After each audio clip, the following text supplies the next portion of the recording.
Hello and welcome to the OT Meeting Room, the place for occupational therapy practitioners who value excellence in practice. I'm your host, Deborah Battistella, OT. In this video, I'm going to explain how to make a trifold mirror you can use as part of a mirror therapy program with stroke and acquired brain injury survivors.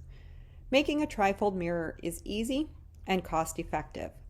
Before diving into the presentation, I want to provide a quick reminder to be sure and implement proper safety measures. Sharp tools are required. Also remember that constructing a mirror and using mirror therapy with your client does not guarantee results. I do recommend watching the video in its entirety before constructing one. All right, let's get started.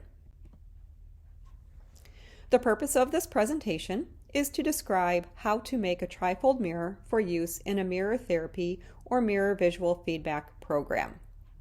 In this presentation, I will review the supplies needed, explain how to make the mirror, and provide 2 suggestions for obtaining trifold mirrors. This will be helpful for anyone who is busy and anyone who is unable to obtain the supplies and make the mirror themselves.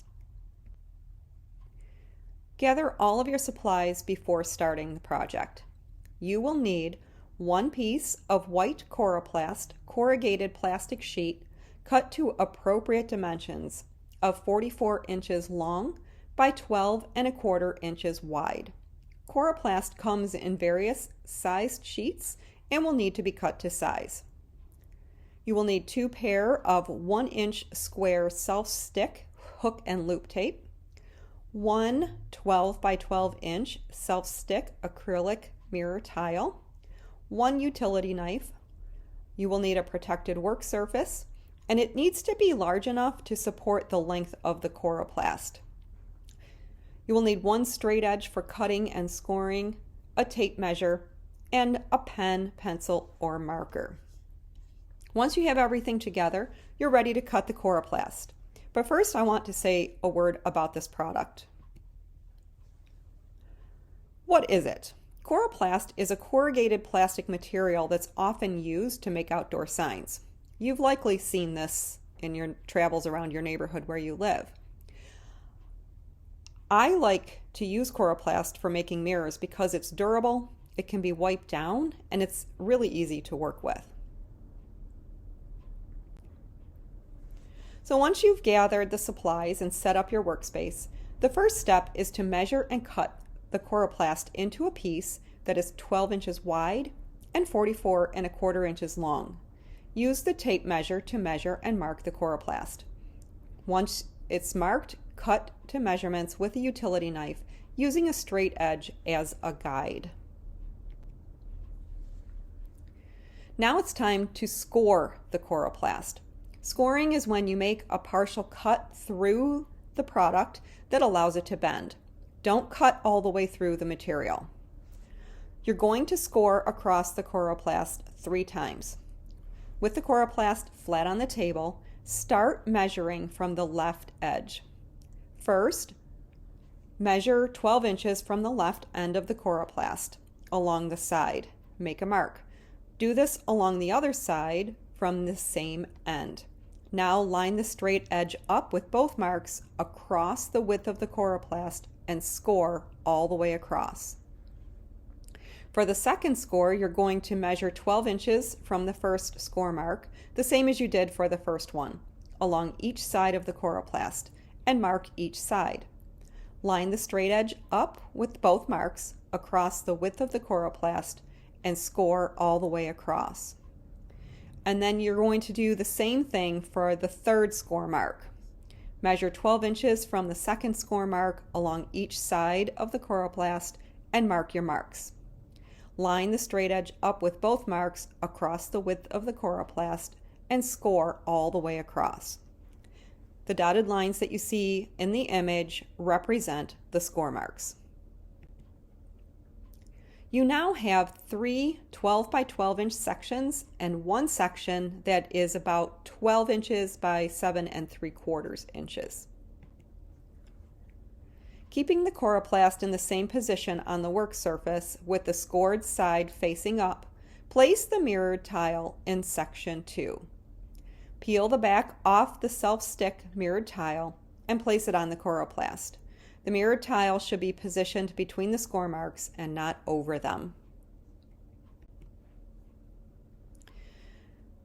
Then take the self-stick loop squares and place one on each corner of section 4 as pictured. Now you're ready to attach the hook tape. Do this by folding the mirror so it stands at a right angle, with the mirror facing to the right as in the picture shown. Identify where the loop tape is located and mark the back of section 1 with an X at the point where the hook tape will meet the loop tape. Remember to ensure the mirror maintains a right angle, otherwise the image will be distorted when the client uses the mirror. Place the self-stick hook squares where appropriate and your mirror is finished. There are 2 important things I want to point out here. First, don't be too concerned if your hook placement is not the same as what's shown in the picture. The important thing is that the mirror stands at a right angle. Second, it doesn't matter if you swap hook and loop placement as long as the pieces connect. Remember that the mirror should stand at a right angle when finished. Also note that when not being used, this mirror will fold flat for storage. When you fold it, make sure that you protect the mirrored finish to avoid scratches or anything else that could cause image distortion. Many clinicians tell me they're so busy they don't have time to make mirrors, and I understand that. Also, many survivors or their care partners either don't have the means to obtain supplies or they're not able to safely manage the tools and steps to make a mirror, or both. These suggestions are some ways to get mirrors so that you can begin using this intervention. I know at the beginning of the presentation I said I would give you 2 suggestions, but as I was recording I came up with some more. So my first suggestion is to take advantage of student volunteers. This is a perfect level 2 fieldwork student project for your clinic. You can have the students obtain the supplies and make several mirrors for you to use in your clinic. If you wish, you may provide mirrors to your clients and have the students make a supply of them so that you can do that. You can also enlist the help of volunteers from other departments. And why not have clients help too? Many people love to help, so why not engage them in this occupation-based intervention? I've been known to have my clients help me with projects over the course of my career, from wrapping gifts to putting student binders together. You know, if you have the right person, they want to help. Remember to use clinical reasoning skills and ensure safety throughout the process. Lastly, if you're located in the United States, you can purchase a Trifold mirror from Creative Concepts in Occupational Therapy. Head on over to the website, Creative Concepts in Occupational Therapy, or ccnot.com for further information. Thank you for watching this video. I hope you found it helpful. As always, keep in touch. Let me know about the mirrors that you decide to make, and if I need to revise any of these instructions, email me at deborahbattistellaot@creativeconceptsot.com. Also, if you found this video helpful, your colleagues might too, so like the video and share it with others if you think they will benefit. And for more information on mirror therapy, check out the OT's Guide to Mirror Therapy and the Noggins and Neurons Brain Injury Recovery Simplified podcast, episode titled Mirror Therapy, released on June 15th, 2021. Make it a great day.